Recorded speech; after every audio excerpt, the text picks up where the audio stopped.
बिस्मिल्लाहिर्रहमानिर्रहीम। अस्सलाम वालेकुम।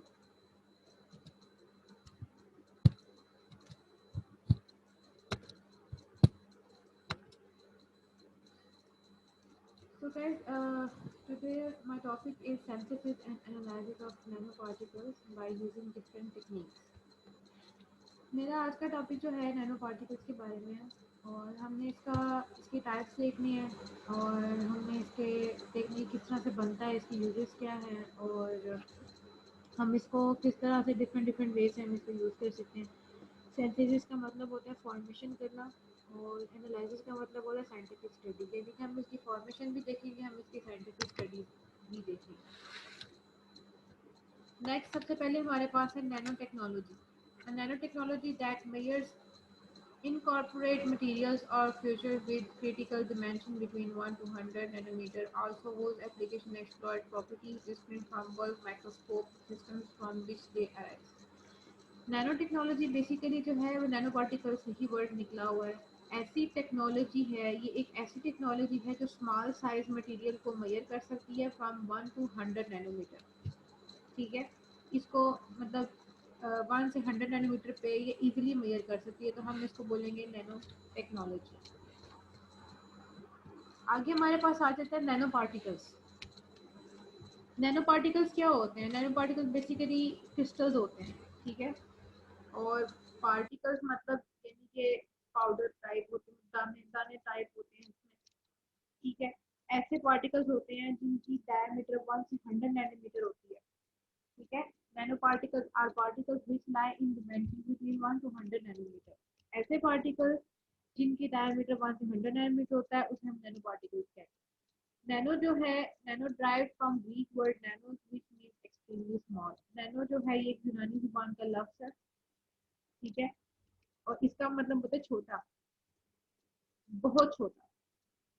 ठीक है, being much smaller than the wavelength of visible light, 400 to 700 nanometer nanoparticles cannot be seen with ordinary optical microscope, requiring the use of electron microscope. Electron microscope क्या होते हैं ये हम आगे देखेंगे। अच्छा, ये डायग्राम में आप देख सकते हैं कि नैनो पार्टिकल जो होते हैं ना, ये बहुत ज्यादा छोटे होते हैं, मतलब इतने ज्यादा छोटे होते हैं कि हम इनको ना नेकेड आई से भी नहीं देख सकते, ऑर्डिनरी ऑप्टिकल माइक्रोस्कोप भी होता है हम उससे भी नहीं देख सकते क्योंकि ये स्मॉल होते हैं साइज में। ठीक है, हम इनको ना ऑप्टिकली वे से देख सकते हैं, मतलब ऑर्डिनरी ऑप्टिकल ना हम इसको माइक्रोस्कोप से देख सकते हैं, ना ही हम नेकेड आई से देख सकते हैं, हम इनको माइक्रोस्कोप से देख सकते हैं। ठीक है, क्योंकि ये छोटे होते साइज में तो ये वैसे हम इनको मेजर नहीं कर सकते, ना ही हम इनको माइक्रोस्कोप से देख सकते हैं। इलेक्ट्रॉन माइक्रोस्कोप से नहीं देखेंगे तो हमें फिर नैनो पार्टिकल जो है नजर आएंगे। और इलेक्ट्रॉन माइक्रोस्कोप एक ऐसा, मतलब इलेक्ट्रॉन माइक्रोस्कोप क्या है? इलेक्ट्रॉन माइक्रोस्कोप ऐसा माइक्रोस्कोप होता है जो बीम बीम ऑफ इलेक्ट्रॉन्स के अंदर बीम ऑफ इलेक्ट्रॉन्स यूज होती है। बीम मतलब यानी कि लाइन में मूव करना, यानी कि लाइन में मूव कर रहे होते हैं, और इनके इसके अंदर बीम ऑफ इलेक्ट्रॉन यूज होती है, इसलिए हम नैनो पार्टिकल्स इजीली देख लेते हैं। This is called electron microscope and this is also called nano particles. आगे हमारे पास फिफ्थ स्लाइड है सिंथेसिस ऑफ नैनो पार्टिकल्स, जिसके अंदर हमने देखना है बाल मिलिंग मेथड, जो बहुत कॉमन मेथड है और बहुत यूजफुल मेथड है। हम इसकी फॉर्मेशन ऑफ नैनो पार्टिकल्स की हम देखेंगे कि इसमें बाल मिलिंग मेथड क्या करता है। बाल मिलिंग मेथड जो है, बाल milling method is most common and useful method for production of nano particles और नैनो मटेरियल। बहुत ज्यादा यूजफुल होता है। नैनो पार्टिकल्स के अंदर जो सबसे ज्यादा मेथड यूज होता है वो होता है बाल मिलिंग मेथड। ये बहुत कॉमन है, ये बहुत यूजफुल मेथड है। ठीक है, नैनो पार्टिकल्स को, नैनो मटेरियल्स को मतलब यानी कि यूज करने के लिए, मेजर करने के लिए सबसे ज्यादा ये वाला यूज होता है। This process is also using producing metallic ceramic nano material. ये प्रोसेस जो है मेटेलिक सेरामिक नैनो मटेरियल्स को भी यूज करने के लिए इस्तेमाल होता है। ठीक है, आगे these mills are equipped with grinding media composed of steel. अच्छा, ऐसा मतलब लाइक जिस प्रोसेस में बताया कि ऐसा अमल है जिससे हम सेरामिक नैनो पार्टिकल्स भी बना सकते हैं। सबसे पहले लाइक देखेंगे बाल में हम लोग इसको डालेंगे और घुमाएंगे और ग्राइंड करेंगे, देन दे कंपोज स्टील। ठीक है, जब हम इसको बाल में डाल के घुमाएंगे तो ये कंपोज ऑफ स्टील हो जाएगा। ठीक है, यानी कि ग्राइंडिंग का मतलब क्या होता है? ग्राइंडिंग मीडिया का मतलब होता है किसी बड़ी चीज को छोटे पार्टिकल्स में कन्वर्ट कर देना। ग्राइंडिंग मीडिया का मतलब होता है किसी बड़ी चीज को छोटे पार्टिकल्स में कन्वर्ट कर देना। और ग्राइंडिंग कैसे होती है, बाल में जो ग्राइंडिंग मीडिया यानी कि जो स्टील हमने डाला हुआ होता है उसके थ्रू होती है, ठीक है। और ये बिल्कुल आपने देखा होगा कि बाउल के अंदर उन्हें स्टील डाला हुआ है, तो जब ये घूमेगा यानी कि ग्राइंडिंग करेगा, स्टील जो है वो उसमें जो है ग्राइंड होना स्टार्ट हो जाएंगे इसके थ्रू। तो this is called ball milling method. आगे बॉल मिलिंग मेथड की 6 स्लाइड है। Ball miles rotate around a horizontal axis. The ball rotates with high energy inside a container, then fall on the solid with gravity, force, and kinetic and cut solid into nanocrystalline. अब ये side पे diagram आप देख रहे हैं, बाल इसके मतलब जो बॉल है ना वो इसके अंदर लगा हुआ है, ठीक है। सबसे पहले तो ये होता है कि ये अपनी एक्सिस के इर्द गिर्द घूमता है, ठीक है ना। Ball mass rotate around the horizontal axis, ये अपनी एक्सिस के इर्द गिर्द घूमता है। ये जो फिगर है इसमें जो कंटेनर है ना इसके अंदर जो बॉल प्रेजेंट है इसमें मटेरियल डालेंगे, देन इसके साथ हम उसमें मतलब ग्रेविटी मतलब इसके साथ ग्रेविटी लगाई हुई है, जो कंटेनर घूम रहा होगा तो जो सॉलिड हमने इसमें डाला हुआ होगा, जो क्रिस्टल जो हमने इसके अंदर जो सॉलिड डाला होगा ना क्रिस्टल में कन्वर्ट हो जाएगा, ठीक है। और जब वो क्रिस्टल में कन्वर्ट हो जाएगा तो वो नैनो पार्टिकल्स जो है उसको प्रेजेंट करेगा। और इसके साथ इसके अंदर जो है ग्रेविटी फोर्स यूज होती है, काइनेटिक एनर्जी यूज होती है नैनो क्रिस्टलाइज को करने के लिए। उसके बाद हमारे पास 6 स्लाइड है, nano rods. Nano rod type of nano particles, ठीक है। Gold nanorod is defined as metal sized gold particles that are rod shaped, ठीक है। इनकी शेप जो होती है ना रॉड की तरह होती है, ठीक है। फिगर में आप देख रहे हैं कि इनकी सबकी साइज जो है ना इनकी सारे सबकी साइज सेम होती है। इनकी लेंथ जो होती है, इनकी साइज वगैरह, इनकी चौड़ाई वगैरह, इनकी लंबाई सारी मतलब सेम होती है, ठीक है। These solid cylindrical nanoparticles have uniform diameters ranging from a few nanometers to hundreds of nanometers with respect ratios and diameter larger than 1 but typically smaller than 10. Nano जो रॉड जो होते हैं वो सॉलिड फॉर्म में होते हैं और उनके उनके जो डायमीटर होता है वो सेम होता है, ठीक है। अब इनका कितना डायमीटर हो सकता है, इनका 100 नैनोमीटर डायमीटर हो सकता है। और इनकी जो रेशियो है ना यानी कि लेंथ और डायमीटर ये लार्जर होती है 1 से, ठीक है। यानी 1 से ज्यादा होती है लेकिन 10 से कम होती है। 10 से कम मीन के 9 हो सकती है, 8 हो सकती है, 7 हो सकती है, लेकिन 10 नहीं हो सकती। और लार्जर देन 1 यानी कि 2 हो सकती है, 3 हो सकती है, 4 हो सकती है, लेकिन 0 नहीं हो सकती, 1 नहीं हो सकती, ठीक है। आगे हमारे पास है synthesis of nano rod. Synthesis of nano rod क्या है, इसके अंदर आर्क मेथड यूज होगा, ठीक है ना। जो मोस्ट कॉमनली यूज मेथड है वो है इनके पास arc method. The carbon arc discharge method was utilized for creating C60 fluorines is one of the most common and easiest way to create CNTS। Discharge method इसके अंदर use होता है। इनको इसको बनाने के लिए हम लोग यानी कि इसको बनाने के लिए हम लोग यूज करते हैं, यानी कि नैनो रॉड को बनाने के लिए हम लोग यूज करते हैं C60 फ्लोरेंस। क्या है C60 फ्लोरेंस, इससे हम C60 फ्लोरेंस जो है मेथड बना मतलब ये वाला बना सकते हैं इजीली, ठीक है। आज जो मेथड है वो यूजफुल और इजी मेथड है। CNT मतलब कार्बन नैनो ट्यूब, ठीक है। इसे हम लोग कार्बन नैनो ट्यूब करते हैं। आगे डायग्राम के अंदर मैं आपको एक्सप्लेन करती हूँ कि ये कैसे बनता है, क्या होता है। अच्छा, ये आप डायग्राम में देख रहे हैं कि इसमें सबसे पहले हम डिस्चार्ज ट्यूब लेंगे, ठीक है। उसके अंदर हम लोग हीलियम हीलियम गैस भरते हैं, ठीक है ना। उसके अंदर हम हीलियम गैस डालते हैं। हीलियम गैस का मतलब क्या होता है, नोबल गैस, ठीक है। सबसे पहले हमने इसमें हीलियम गैस से इसको फुल करना है, ठीक है। तो हमने इसे क्यों फुल करना है, क्योंकि हीलियम गैस जो होती है वो नोबल गैस होती है और ये इनर्ट गैस होती है, मतलब नॉन रिएक्टेबल गैस होती है, ठीक है ना। इसलिए हम इसके अंदर सबसे पहले जो है वो हीलियम गैस जो है ना वो डालेंगे। उसके बाद क्या होगा कि इसके साथ 2 इलेक्ट्रोड्स जो हैं लेने हैं हमने, उनको हमने फिट कर देना है इस डिस्चार्ज ट्यूब के साथ, बिल्कुल अटैच कर देना है। ये आपको नजर आ रहे होंगे यहाँ पे, ठीक है। हमने इसको जो है डिस्चार्ज ट्यूब के साथ जो है ना हमने ये देखिए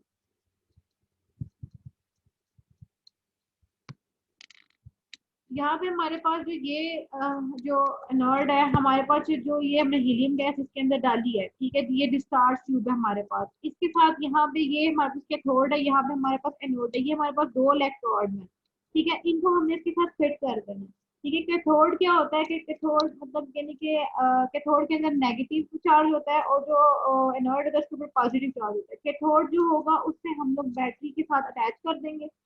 ठीक है। और जब हम इसको बैटरी के साथ अटैच करेंगे तो ये दो ग्राफिट शो करें, नीचे ग्राफिट बने हुए बेसिकली जो ग्रे कलर का शो करना है, ये ग्रेफाइट है, सॉरी ये ग्रेफाइट है। ठीक है। और कैथोड के आगे जो ये ब्लैक बना हुआ है कार्बन, इसे हम लोग मतलब यानी कि कार्बन नैनो, ये बेसिकली इसको कहते हैं कार्बन नैनो ट्यूब। अब कार्बन नैनो ट्यूब का मतलब कैसे बनता है, ये क्या करती है, यानी कि ये कैथोड है ना, तो इसमें इवेपोराइजेशन होगी। ठीक है ना, ये जो आगे कार्बन नैनो ट्यूब बनी हुई है ना, इसके अंदर इवेपोराइजेशन होगी। इसके अंदर जब इवेपोराइजेशन होगी ना, तो ये जो आपको लाइन नजर आ रही है डिस्चार्ज के मिड में, ये वाली ये स्पार्क करना स्टार्ट हो जाएंगी। और जब ये स्पार्क करना स्टार्ट हो जाएंगी तो आप मतलब ये डिस्चार्ज ट्यूब मतलब इसकी कंप्लीट हो जाएगी। ठीक है, ये जब फायर करना स्टार्ट होगी, जैसे अब हमारे पास वो होता है रिमोट होता है, उसके अंदर हम जो सेल डालते हैं, सेल के ऊपर एक पॉजिटिव चार्ज होता है, एक नेगेटिव चार्ज होता है, कुछ अर्से बाद वो काम करना खत्म कर देता है। इस वजह से कहता है क्योंकि उसके अंदर जब स्पार्किंग स्टार्ट हो जाती है, उसके टाइम खत्म होने पे लिमिट खत्म हो जाती है, तो वो डेड हो जाता है।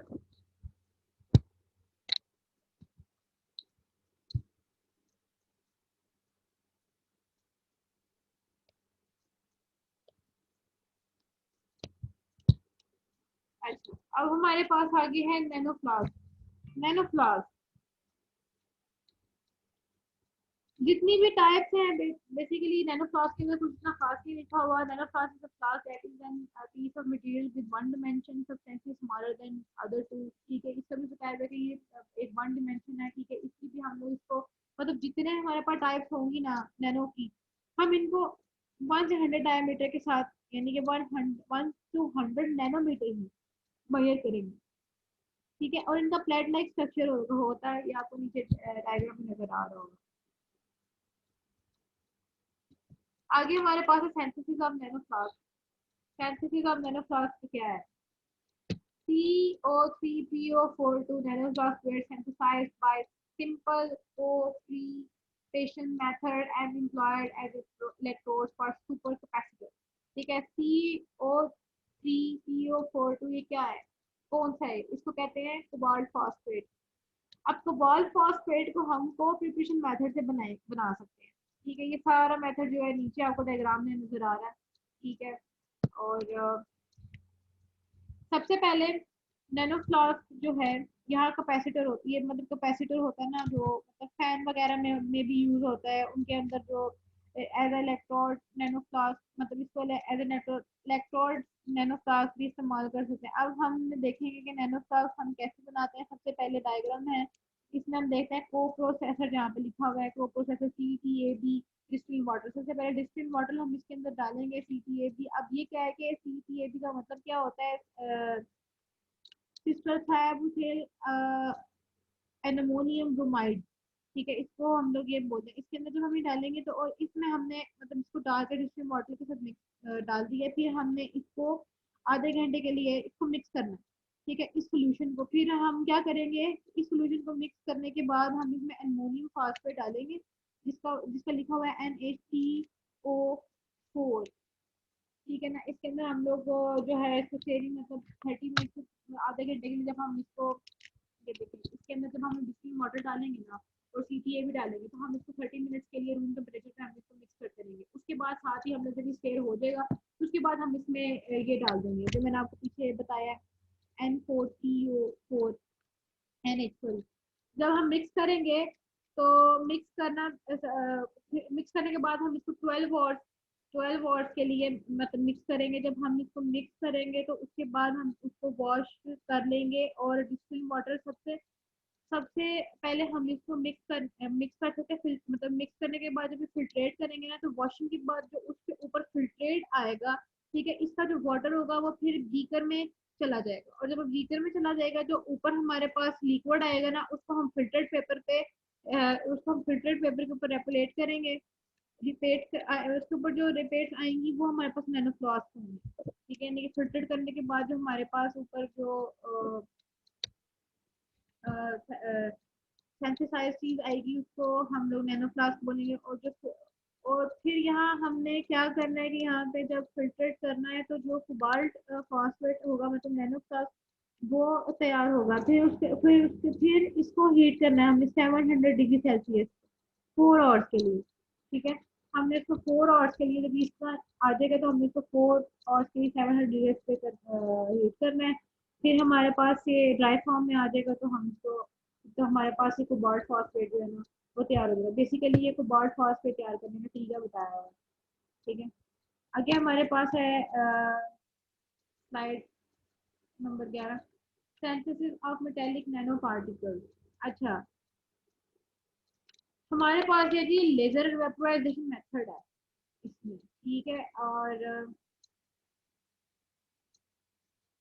लेजर हमारे पास लेजर वेपोराइजेशन मेथड है। This method is used for formation of metallic nano particles. Vaporisation of the metal is affected by using causes of laser beam high power। ठीक है, इस नैनो पार्टिकल्स को मतलब यानी मेथड इस method में हम लोग लेजर वेपोराइजेशन मेथड यूज करें। लेजर मतलब होता है बीम, बीम यूज करना, और वेपोराइजेशन मतलब होता है वेपोरेट करना, पेपर फॉर्म में आना। ठीक है, ये मेथड बहुत ज्यादा जो है यूजफुल है नैनो पार्टिकल्स बनाने के लिए। यहाँ डायग्राम पे नजर आ रहा होगा आपको नीचे, ये देखें, ये यहाँ पे डायग्राम है। ठीक है, यहाँ डायग्राम पे नजर आ रहा है कि एक वैक्यूम है। ठीक है, एक वैक्यूम है, इस पे हमने ऐसा इक्विपमेंट लेना है। इक्विपमेंट लेना है यानी कि ट्यूब लेनी है, लाइक हमने से डिस्चार्ज ट्यूब लेनी है, उसके अंदर हम लोग प्रेशर बिल्कुल इसका जो है ना वो लो रखेंगे। ठीक है, इसका प्रेशर लो रखने के बाद हमने हमें बाहर से जो मतलब वो यहाँ हमें बाहर से ना जो लाइट लेजर पे लाइन नजर आ रही है ना, जब लाइट यहाँ पे पड़ेगी और नीचे जो नजर आ रहा होगा आपको हमारे पास जो सबस्ट्रेट होगा, यानी जो सबस्ट्रेट होगा ना हमने उसके अंदर मतलब यानी कि ये लाइट नजर आना स्टार्ट होगी। ये ये जो हमारे पास नीचे सबस्ट्रेट है ना इसके साथ जाके ये अटैच हो जाएगा। जब सबस्ट्रेट से अटैच होगा तो उसको ऑब्जर्व उसकी ऑब्जर्वेशन स्टार्ट होगी। जब वो लेजर लाइट सोल्यूशन पे पड़ेगी तो ये लेजर लाइट जब सबस्ट्रेट पे पड़ेगी तो वहां पे जो उसके अंदर जो हमारा मटेरियल यूज होगा एटम्स वो सबस्ट्रेट के वो इवेपोरेट होना स्टार्ट हो जाएंगे और वो बाहर निकलना स्टार्ट हो जाएंगे। जब ये इवेपोरेशन होना स्टार्ट हो जाएगी तो जो हमारे पास मटेरियल होगा वो बाहर आना स्टार्ट हो जाएगा। जो यहाँ पे हीलियम हीलियम गैस है वो इसके अंदर जाके कोलाइड करेगी। फिर उससे हमारे पास बनेंगे मेटेलिक नैनो पार्टिकल्स। इस तरह से हम लोग मेटेलिक नैनो पार्टिकल जो है वो बना सकते हैं।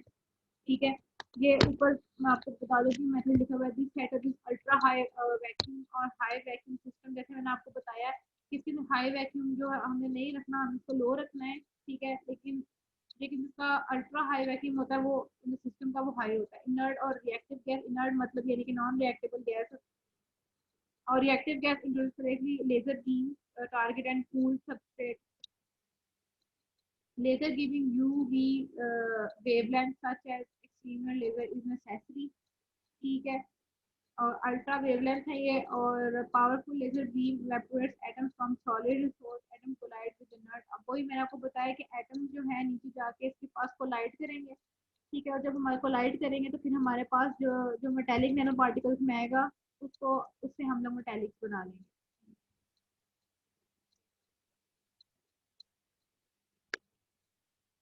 आगे हमारे पास जो टॉपिक स्टार्ट होने लगा है वो जो हमारे पास टॉपिक स्टार्ट होने लगा है this is called technique, characterization technique. ठीक है, अब कैरेक्टराइजेशन टेक्निक क्या है? ऐसी टेक्निक होती है जिसको हम यूज कर सकते हैं, यूज करते हुए डिफरेंट सैंपल्स को कैरेक्टराइज कर सकते हैं। ठीक है, characterize and analytical techniques are methods used to identify isolate और quantify chemicals or materials or to characterize their physical properties। ठीक है, ऐसी टेक्निक होती है जिनको हम लोग डिफरेंट डिफरेंट सैंपल्स को कैरेक्टराइज कर सकते हैं। ठीक है, कैरेक्टराइज मतलब आइडेंटिफाई करना, यानी कि जो सैंपल है इसकी क्वालिटी और क्वांटिटी कितनी है, तो ये कैसी टेक्निक है, इसको हम किस तरह से जो है ना कर सकते हैं, ये सारा हम आगे प्रोसेस देखते हैं। आगे हमारे पास टेक्निक, इसकी टेक्निक्स कितनी होती है, 3 टेक्निक्स के साथ हम इसको जो है ना मतलब कैरेक्टराइज कर सकते हैं, AAS, ICP-MS और TEM। अब आई सबसे पहले AAS क्या है हमारे पास, एटॉमिक एब्जॉर्प्शन स्पेक्ट्रोमेट्री, ठीक है। एक हमारे पास ये प्रोसेस है, दूसरा हमारे पास है ICP-MS। ICP-MS क्या है, inductive compact plasma mass spectrometry.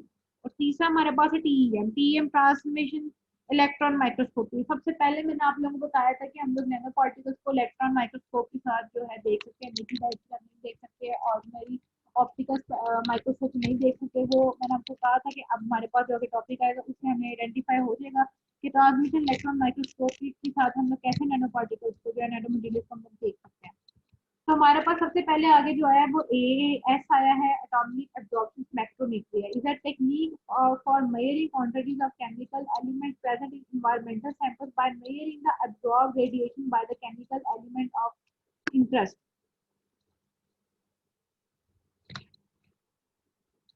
Atomic absorption spectrometry, यहाँ पे डायग्राम तो नहीं है, आई थिंक नीचे है। हाँ, ये हमारे पास absorption symmetric diagram of atomic absorption जो है हमारे पास ये डायग्राम, यहाँ पे डायग्राम हमने देखी सबसे पहले लाइट रिसोर्स।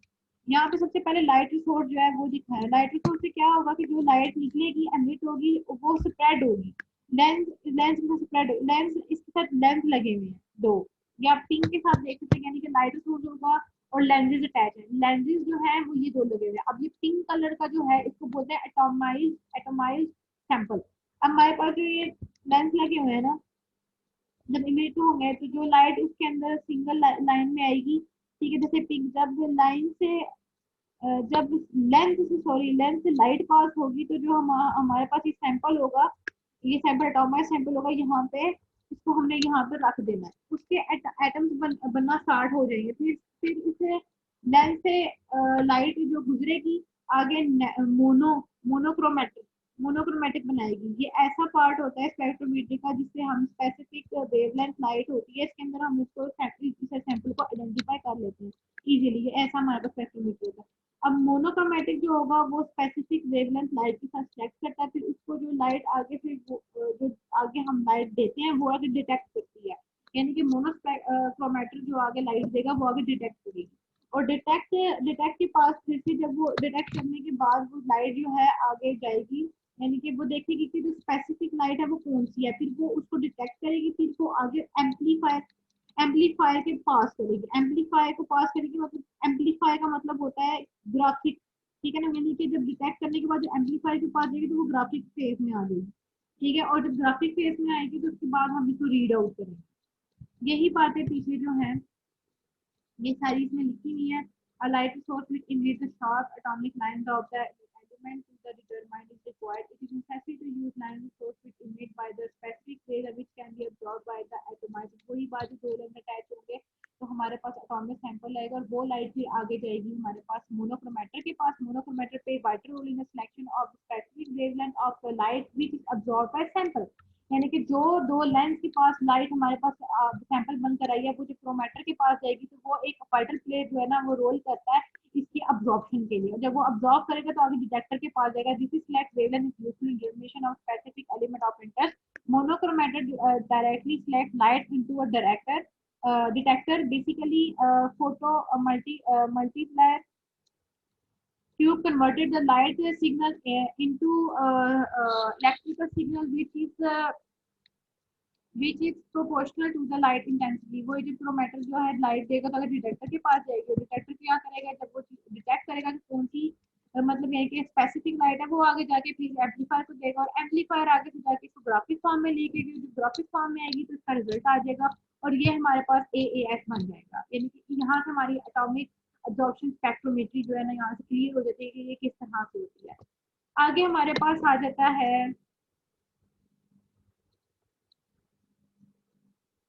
ICP, सॉरी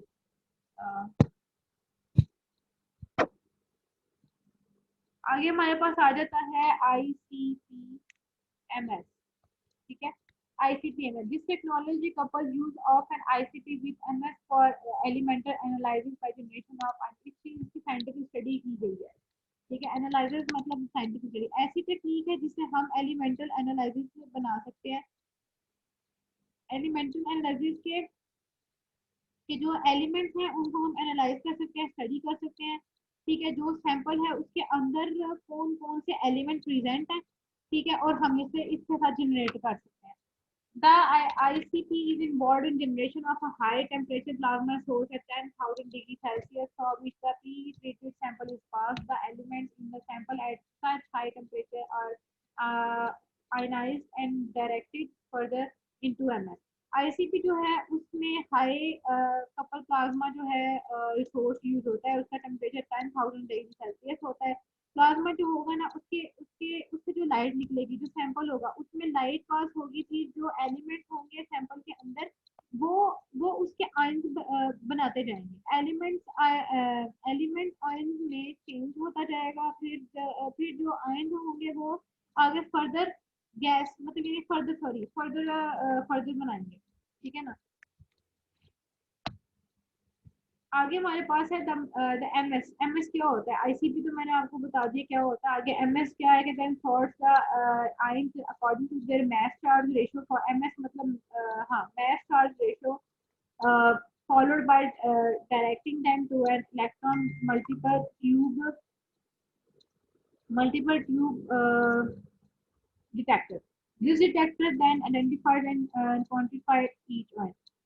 अब मैथ स्पेक्ट्रोमीटर की तरफ आए थे क्योंकि इसके इसके साथ मैथ स्पेक्ट्रोमीटर अटैच होता है और मैथ स्पेक्ट्रो जो है वो क्या करेगा कि आयन को एम ई वैल्यू मतलब एम ई वैल्यू में लेगा, उसमें M E value base ion को चेंज कर देगा. ठीक है, मतलब यानी कि जिसके अंदर जो एम ई वैल्यू है ना उसको आयन में चेंज कर देगा और कन्वर्ट कर देगा. ठीक है, यानी मल्टीपल ट्यूब डिटेक्टर के अंदर इसको कन्वर्ट करना स्टार्ट हो जाएगा. This is called ICP-MS. ICP हमारे पास क्या है कि वो आपको मैंने बता दिया. ठीक है, इसके अंदर जनरेशन ऑफ आयन होते हैं और 10,000 डिग्री सेल्सियस पे हम इसके अंदर प्लाज्मा यूज होता है. और एमएस जो होता है वो हमारे पास इलेक्ट्रॉन मल्टीपल ट्यूब डिटेक्टर की तरह होता है. लाइक आयन अकॉर्डिंग अकॉर्डिंग देखा जाती है इसकी जो एम ई वैल्यू होती है उसको के आयन के अंदर कन्वर्ट कर देते हैं, चेंज कर देते हैं. ये हमारे पास इसकी डायग्राम है.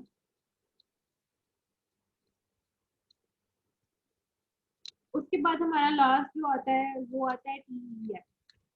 ठीक है, मेन मेन चीज जिससे हम लोग इलेक्ट्रॉन नैनो पार्टिकल्स को नैनो पार्टिकल्स को हम लोग जो है मेजर कर सकते हैं. हमारे पास ये वाला टॉपिक आ गया.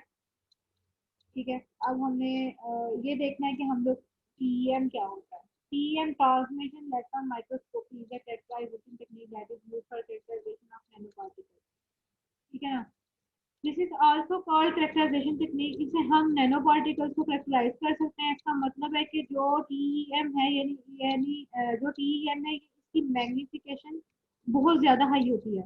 ठीक है, ऐसी टेक्निक जिसकी मैग्निफिकेशन मेजर बहुत ज्यादा हाई होगी उसको हम लोग ट्रांसमिशन इलेक्ट्रॉन माइक्रोस्कोपी कहेंगे. मैग्निफिकेशन मतलब सैंपल का रिजल्ट जो मिलेगा वो बिल्कुल क्लियर होगा. ठीक है, transmission electron microscope PM is high magnification मैंने आपको बता दिया. Variation in the transmitted beam provide imaging contrast that is function of the sample thickness, the amount of material that the electron beam must pass through at the sample material heavier atom scattered more electrons. और जो magnification हमें पता चलेगी कि कितनी जो beam of electrons है वो सैंपल के अंदर इस्तेमाल हुई है. ठीक है, इसके अंदर इसके पास है. ठीक है, ठीक है. वेरिएशन यानी कि कहते हैं कि जब वेरिएशन होती है इलेक्ट्रॉन रिसोर्स से जो बीम ऑफ इलेक्ट्रॉन निकलेगी उससे जो कॉन्ट्रास्ट बनेगा. कॉन्ट्रास्ट मतलब सैंपल थिकनेस. ठीक है, सैंपल द अमाउंट यानी कि sample the amount of material that electron beam must be pass. यानी कि सैंपल थिकनेस से इलेक्ट्रॉन बीम पास होनी है. सैंपल के अंदर एटम्स प्रेजेंट है, हैवी एटम है. ठीक है, उसके अंदर बहुत ज्यादा हैवी है, बहुत ज्यादा हैवी एटम यूज है. उसके काफी उसका जो काफी वेट होगा, उसका काफी वेट होगा. More electron. और जब इलेक्ट्रॉन सैंपल जब पास होंगे तो इलेक्ट्रॉन जो सेक्टर बनाएगा स्प्रेड, तो ये स्प्रेड होना स्टार्ट हो जाएंगे, फैल जाएंगे. ठीक है, एक लाइन में आना स्टार्ट हो जाएंगे, ठीक है, एक लाइन में निकलेंगे, ठीक है, बिकॉज जब भी ये फैलना स्टार्ट हो गया तो ये एक लाइन में आना स्टार्ट हो जाएंगे। आगे हमारे पास है, because this technique uses electron rather than light to illuminate the sample TEM imaging has significantly higher resolution to light based imaging technique। इस टेक्निक इलेक्ट्रॉन बीम यूज होती है इसके अंदर लाइट यूज नहीं होगी, ओनली इलेक्ट्रॉन बीम इस्तेमाल होगी। Illumination sample को ब्राइट कर देगी, जब इलेक्ट्रॉन बीम ब्राइट करेगी तो जो इलेक्ट्रॉन बीम जब सैंपल के पास होंगे उससे वो लाइट भी इमिट करेगी और ब्राइट होगी, शाइन करेगी, ठीक है। या इधर ये आपको डायग्राम में देखते हैं आप, ठीक है, और जब ये शाइन करेगी। और टी एम यानी कि ट्रांसमिशन इलेक्ट्रॉन के पास जो होता है हाई रेजोल्यूशन होती है, ठीक है। अब टी एम जो है ऐसे टेक्नोलॉजी होती है जिससे हायर रेजोल्यूशन पिक नजर आती है, सैंपल की पिक वो क्लियर नजर आती है, मतलब जो हाई रेजोल्यूशन पिक होती है ना वो इजीली नजर आ जाती है, ठीक है। लाइट बेस होती है, उसमें हमें क्लियर पिक्चर जो है ना वो नजर आती है, ठीक है। इसमें हमें जो हाँ मतलब इससे ये होता है कि मतलब हमें टी एम से जो है हायर रेजोल्यूशन पिक्चर जो है ना इजी नजर आ जाती है, क्योंकि इसमें इलेक्ट्रॉन सोर्स होते हैं, इलेक्ट्रॉन बीम होती है, इसके अंदर कंसाइडर लेंसेज होते हैं, ऑब्जेक्टिव लेंसेज होते हैं, ठीक है। तो ये फिर ऑब्वियसली हम लोगों को क्लियर इमेज देती है, दिस इज कॉल्ड टी। तो ये हमारा आज का टॉपिक है, analysing the synthesis of nano particles कि हम कैसे सिंथेसाइज कर सकते हैं, इसकी एनालाइज कर सकते हैं। Thank you so much.